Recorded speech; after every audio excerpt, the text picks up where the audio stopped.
Hello students. पिछले बार मैंने संस्कृत श्लोक की एक पंक्ति आपको बताई थी। भाषा मुख्या मधुरा दिव्या गिरवाण भारती। उसकी दूसरी पंक्ति तस्याम ही काव्यम मधुरम तस्मादपि सुवासितम। अब दूसरी पंक्ति के बारे में बात करें कि भाषाओं में संस्कृत सर्वोच्च मानी जाती है, सर्वाधिक उत्तम मानी जाती है, क्योंकि यह देवताओं की भाषा है। दूसरी पंक्ति तस्याम ही काव्यम मधुरम, उनमें काव्य मधुर होता है, और तस्मादपि सुवासितम, और काव्य में सुवासित सबसे उत्तम माना जाता है। विद्यार्थियों, सुवासित अर्थात सुवासित, व्यवस्थित रूप से कही गई बात, जिस भाषा के माध्यम से हम व्यवस्थित रूप से अपनी बात कहते हैं। काव्य में सुवासित का अपना एक उत्तम स्थान है। संस्कृत सुवासित अनेक प्रकार के होते हैं। सुवासित वस्तुतः हमारे जीवन के गुणतम बातों को प्रस्तुत करते हैं। इनमें अनेक प्रकार के सुवासित हैं। उन्हीं में से एक है चित्रकाव्यम, जो कक्षा 10वीं के 10वां पाठ में है। चित्रकाव्यम अर्थात मनोरंजन पूर्ण काव्य। इसके अंतर्गत अंतरालाप, पहेलिका और बहुत से श्लोक आते हैं, जिनको हम पढ़ते हैं। कई बार उनमें प्रश्न होते हैं और उन्हीं श्लोकों में उनके उत्तर भी होते हैं। कई बार पहेलियां पूछी जाती हैं और जिनका उत्तर भी वहीं छिपा रहता है। आइए, जो 10वां पाठ है चित्रकाव्यम, उनके श्लोकों का एक एक करके अध्ययन करें। श्लोक नंबर 1 है चित्रकाव्यम में, कम संजगान कृष्ण का शीतल वाहिनी गंगा के दार पोषण रता कम बलवंतम न बाधते शीतम। कम संजगान कृष्ण, शब्दों के अर्थ को देखें। कम किसको, संजघान अर्थात मारा, कृष्ण है यानी कृष्ण ने। कृष्ण ने किसको मारा।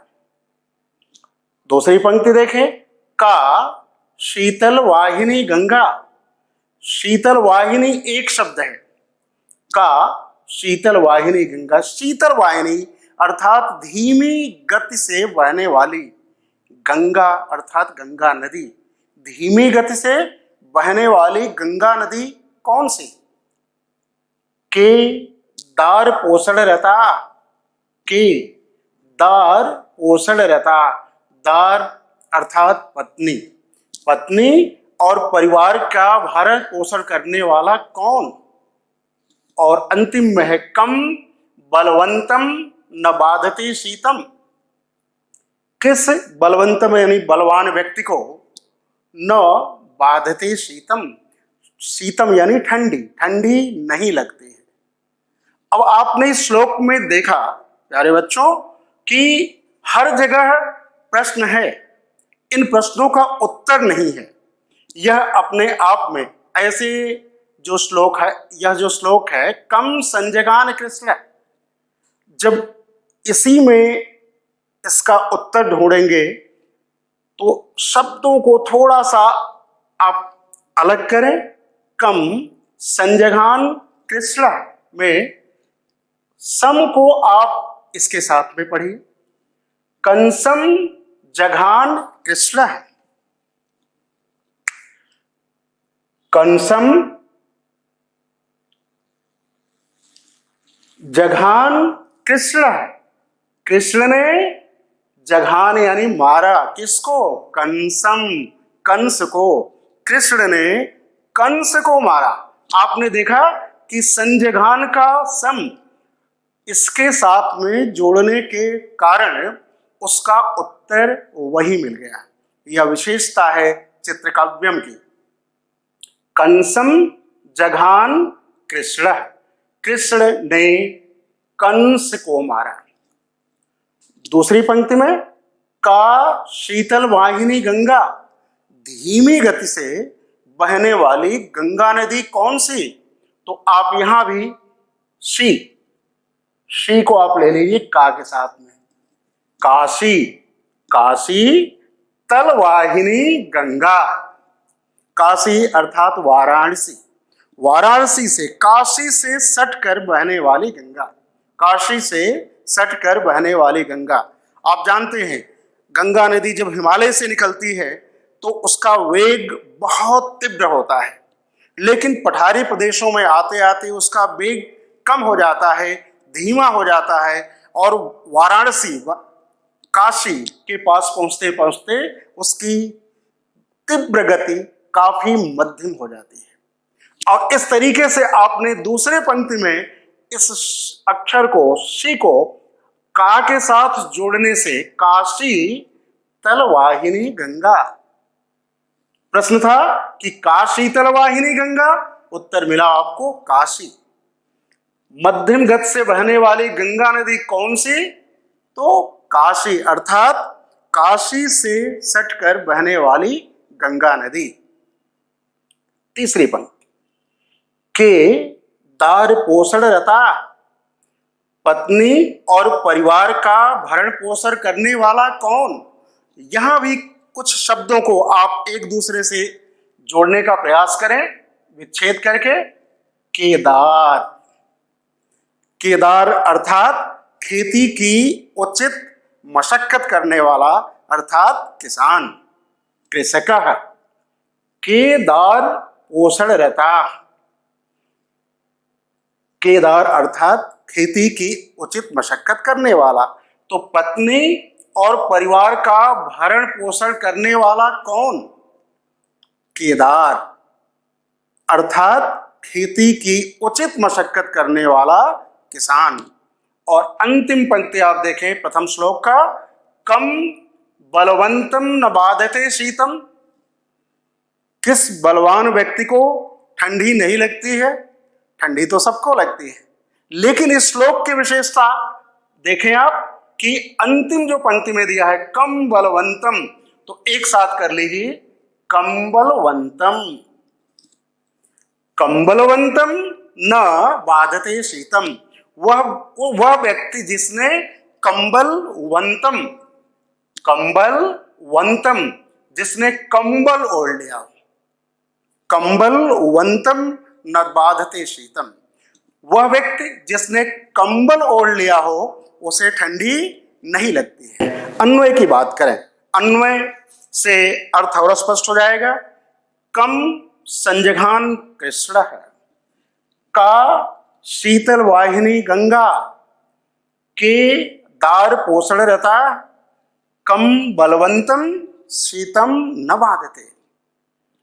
अब इस तरीके से अनुवाद देखें कि कृष्ण ने किनको मारा? कंस को। धीमी गति से बहने वाली गंगा नदी कौन सी? तो उत्तर मिला आपको काशी से सटकर बहने वाली गंगा नदी। पत्नी और परिवार का उचित रूप से भरण पोषण करने वाला कौन? केदार अर्थात खेती की उचित मशक्कत करने वाला किसान।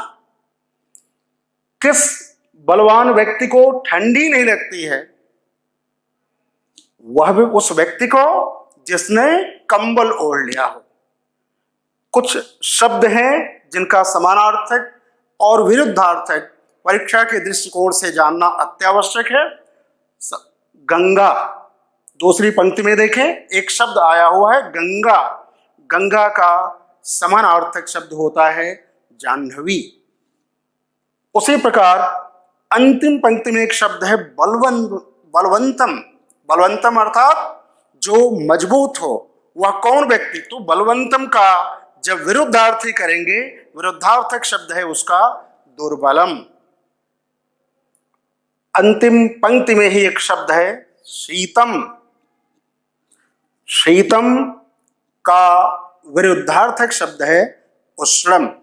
तो इस तरीके से आपने प्रथम श्लोक, उसका अन्वय और व्याकरण के दृष्टिकोण से समानार्थक और विरुद्धार्थक शब्दों को देखा। दूसरा श्लोक, वैद्यराज नमस्तुभ्यम यमराज सहोदर यमस्तु हरति प्राणान त्वं तो प्राणान धनानि च। वैद्यराज नमस्तुभ्यम, यमराज सहोदर यमस्तु हरति प्राणान त्वं तो प्राणान धनानि च। अन्वय देखें, हे यमराज सहोदर वैद्यराज तुभ्यम नमः। यमः तो प्राणान हरति, त्वं तो प्राणान धनानि च हरसि। हरसि को कोष्टक में लिखा गया है क्योंकि हरस शब्द इस श्लोक में नहीं है, लेकिन जब आप उसका भाषांतर करेंगे, उसका अनुवाद करेंगे, तो आपको उस समय हरते हो यह लिखना पड़ेगा। और इसलिए ऐसे शब्द जो श्लोक में नहीं है लेकिन अन्वय करते समय उसका उल्लेख करना आवश्यक है, इन शब्दों को हम कोष्टक में लिखते हैं। संधि विग्रह देखें, नमस्तुभ्यम में दो शब्द है, नमः प्लस तुभ्यम। दूसरा एक शब्द आया है दूसरी पंक्ति में, यमस्तु। यमस्तु, यमः प्लस तु। अनुवाद देखें इसका, हे यमराज सहोदर। सहोदर अर्थात सगे भाई। हे यमराज के सगे भाई वैद्यराज। वैद्यराज अर्थात डॉक्टर। वैद्यराज शब्द भी आप लिख सकते हैं एग्जामिनेशन में, परीक्षा के दृष्टिकोण से यमराज शब्द भी ठीक है, डॉक्टर भी लिख सकते हैं। हे यमराज के सगे भाई वैद्यराज तुभ्यम नमः, मैं आपको नमस्कार करता हूं। हे यमराज के सगे भाई वैद्यराज, मैं आपको नमस्कार करता हूं। यमः तो प्राणान हरति। यमराज तो प्राण लेते हैं। हरना, प्राण का हरण करना, प्राण लेना। यमराज तो प्राण लेते हैं। तुम तो प्राणान धनानि च, तुम तो प्राण और धन दोनों लेते हो। इस तरीके से आप देखें फिर से श्लोककार कि हे यमराज के सगे भाई वैद्यराज, मैं आपको नमस्कार करता हूं। यमराज तो सिर्फ प्राण लेते हैं। व्यंग किया गया है आजकल के डॉक्टर्स के ऊपर, आजकल के चिकित्सकों के ऊपर, आजकल के वैद्यराज के ऊपर। यह व्यंग है, हास्योक्ति ही है यहाँ पर कि यमः तो हरति प्राणान। यमराज तो सिर्फ प्राण लेते हैं। तुम तो प्राणान धनानि च, तुम तो प्राण और धन दोनों लेते हो। समानार्थक शब्दों को देखें, यमः, यमराज में आया हुआ है यमः। यमः का समानार्थक शब्द होता है अंतकः। शब्दकोश के दृष्टिकोण से जानना परम आवश्यक है। यमः का अंतकः। एक शब्द आया हुआ है सहोदर। तो सहोदर है यानी हिंदी में कहते हैं आप सगा भाई। सहोदर है का समान शब्द होगा संस्कृत में भ्राता। सहोदर का भ्राता। और एक और शब्द आया है धनान अर्थात धनम। धनम का बहुवचन है धनानि, धनम, धने, धनानि। तो धनम, धनम का समान शब्द होगा, समानार्थक शब्द होगा द्रव्यम। तो इस तरीके से आप इसका अनुवाद देखें कि हे यमराज के सगे भाई वैद्यराज, मैं आपको नमस्कार करता हूं। यमराज तो सिर्फ प्राण लेते हैं, आप तो प्राण और धन दोनों लेते हो। चित्रकाव्यम के अंतर्गत श्लोक नंबर 3।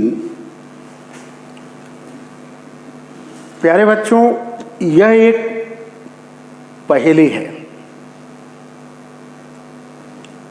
इस श्लोक के माध्यम से एक पहेली कवि हल करना चाहता है।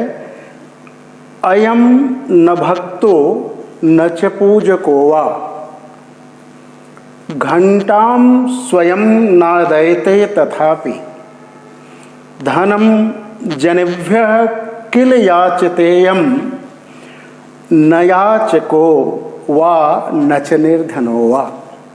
फिर देखिए, अयम न भक्तो न च पूजको वा घंटाम स्वयं नादयते तथापि धनम जनेभ्यः किल याचतेयम न याचको न वा न च निर्धनो वा।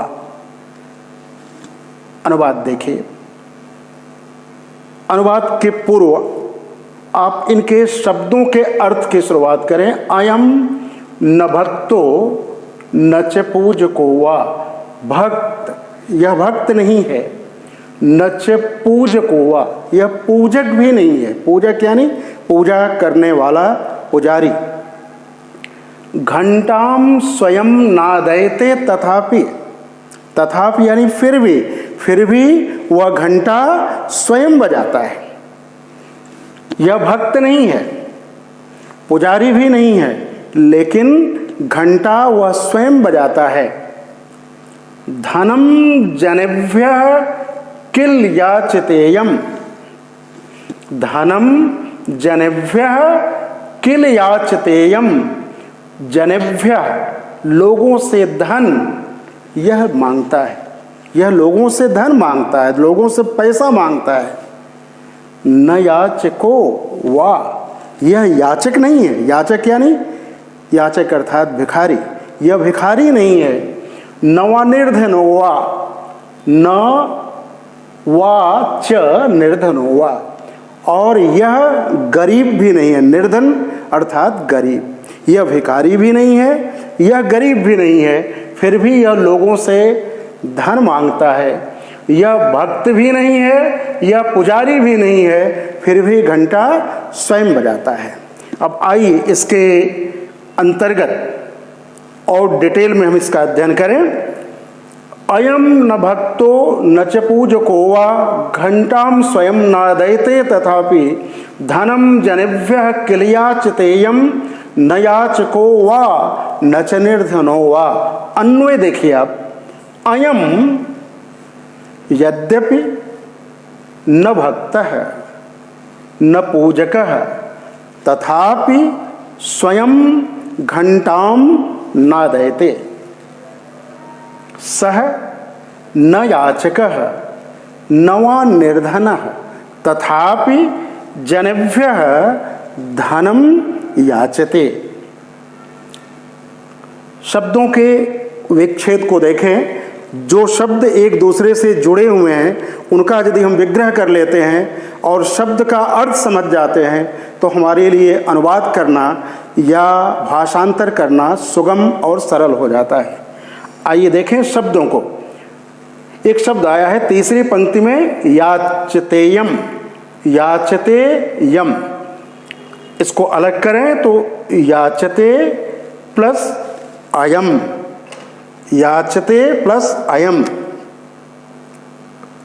उसी प्रकार दूसरा एक शब्द आया हुआ है अंतिम पंक्ति में। दो शब्द एक साथ आए हैं, याचको वा, याचको वा, याचकः प्लस वा। तो इस तरीके से संधि विग्रह याचक अर्थात भिखारी,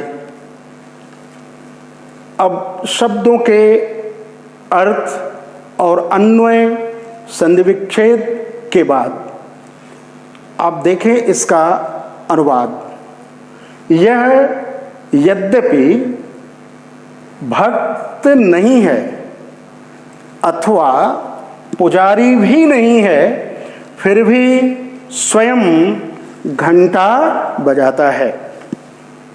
वह याचक नहीं है, याचक अर्थात भिखारी, वह भिखारी नहीं है अथवा वह गरीब भी नहीं है, फिर भी लोगों से धन मांगता है। फिर भी वह लोगों से धन मांगता है, धन अर्थात पैसा मांगता है, रुपया मांगता है। कौन है वह? बस में या किसी भी वाहन में चलने वाला कंडक्टर। मैं समझता हूं अधिकांश बच्चे आप पहले ही अनुमान लगा चुके होंगे। बस का कंडक्टर वह भक्त नहीं है, वह पुजारी भी नहीं है, फिर भी वह बस में घंटा बजाता है। बस कंडक्टर लोगों से धन मांगता है, पैसे मांगता है।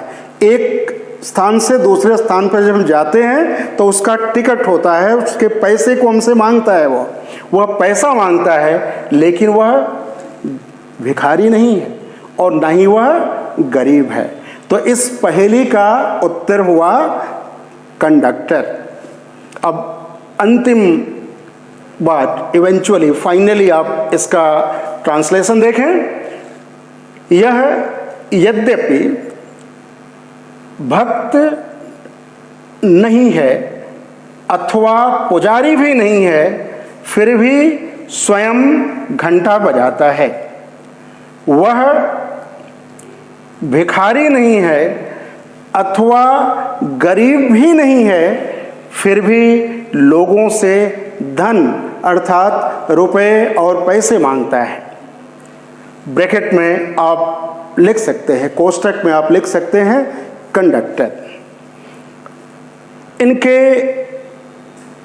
विरुद्धार्थक शब्दों में से आप एक जगह देखें, अंतिम पंक्ति में एक शब्द आया है निर्धनः। निर्धनः का विरुद्धार्थक शब्द होता है श्रीमान। निर्धन अर्थात जिसके पास धन न हो, और श्रीमान यानी धनवान जिनके पास पैसे हों। श्लोक नंबर 3 के बाद चित्रकाव्यम का अंतिम श्लोक देखें। रामाभिषेके जलमाहरन्त्या हस्ताश्रितो हेमगटो युवत्या सोपान मार्गेण करोति शब्दम ठठम ठठम ठम ठठठम ठठम ठम ठह। फिर से देखें आप एक बार।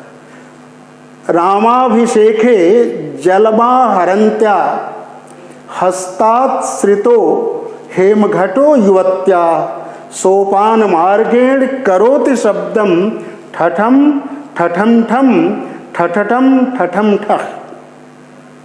यह समस्या पूर्ति है। इनमें एक समस्या है, एक शब्द आता है, वह शब्द, वह ध्वनि, शब्द अर्थात ध्वनि। वह ध्वनि क्या है? ठठम ठठम ठम ठठठम ठठम ठह।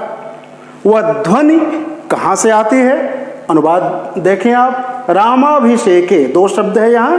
राम अभिषेके, राम के राज्याभिषेक के समय, जब राम का राज्याभिषेक हो रहा था। एक कल्पना मैं आपके सामने दे रहा हूं कि राम का जब राज्याभिषेक हो रहा था, उस समय एक युवती सोने के घड़े में पानी लेकर आ रही थी। सीढ़ियों से जैसे ही वो उतर रही थी, उतरते समय उसके हाथ से वह सोने का घड़ा जो पानी से भरा हुआ था वह गिरा, और जब सीढ़ियों से वो गिरा तो गिरते समय उस घड़े से जो शब्द हुआ, जो ध्वनि आई, जो आवाज आई, वह आवाज आई ठठम ठठम ठम ठठठम ठठम ठह। तो एक समस्या आपके सामने आई, उस समस्या की पूर्ति। चित्रकाव्य की जो विशेषताएं हैं उन विशेषताओं में से एक प्रकार है समस्या पूर्ति।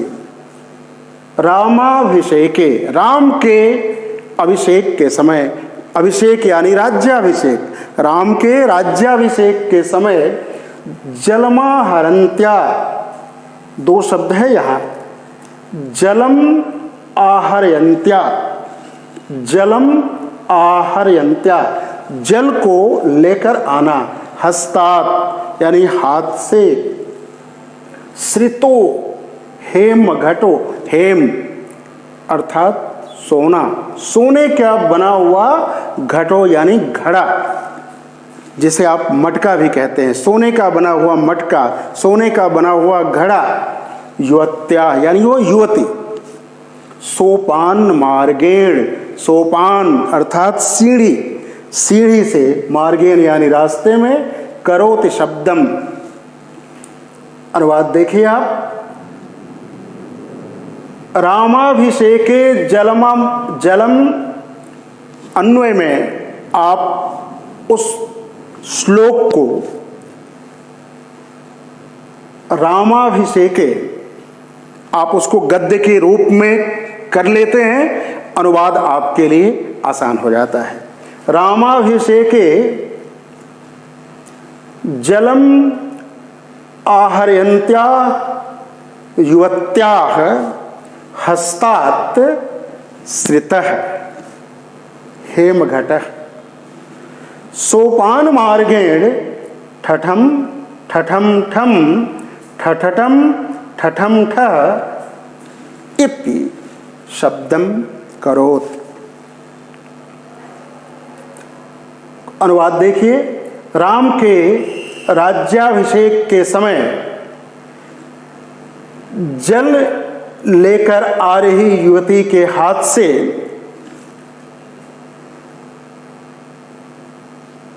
सोने के घड़े में जो जल ला रही थी, पानी ला रही थी, वह सीढ़ियों पर से श्रितः गिरा, और इस तरीके से जैसे ही उसके हाथ से छूटा गिरा तो वह ठठम ठठम ठम ठठठम ठठम ठः इति शब्दम करोत्, इस तरीके से वह शब्द करने लगा। पुनः देखें एक बार अनुवाद के दृष्टिकोण से, रामाभिषेके जलमा हरंत्या हस्तात् श्रितो हेमघटो युवत्या सोपान मार्गेण करोति शब्दम ठठम ठठम ठम ठठठम ठठम ठः।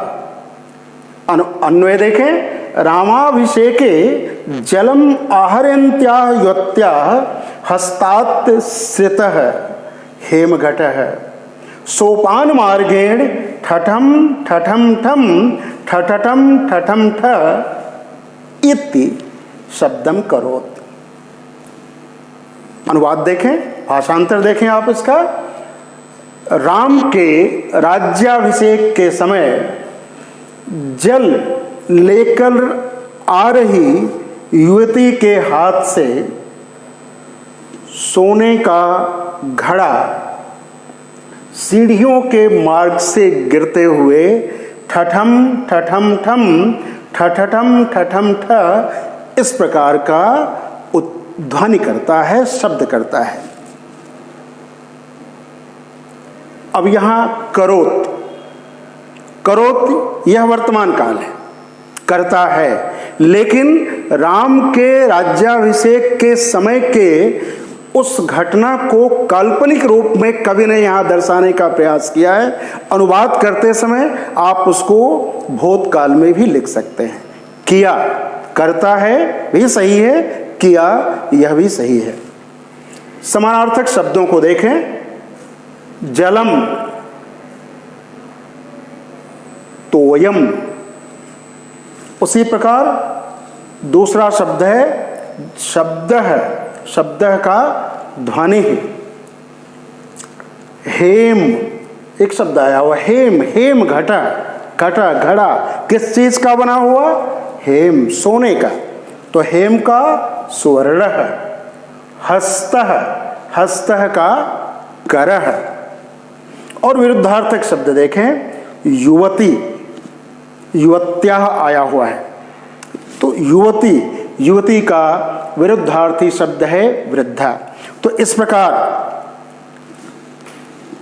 चित्रकाव्यम के इन चारों श्लोकों का शब्दों का अर्थ, संधि विग्रह, अन्वय, जो भाषिक दृष्टिकोण से जो विधा है इसकी, समानार्थक शब्द और विरुद्धार्थक शब्द, और सबसे महत्वपूर्ण अनुवाद या भाषांतर, आपने इसको देखा। यह 10वां पाठ है, कंठस्थ करने के दृष्टिकोण से भी और भाषांतर दृष्टिकोण से भी सर्वाधिक महत्वपूर्ण है। धन्यवाद।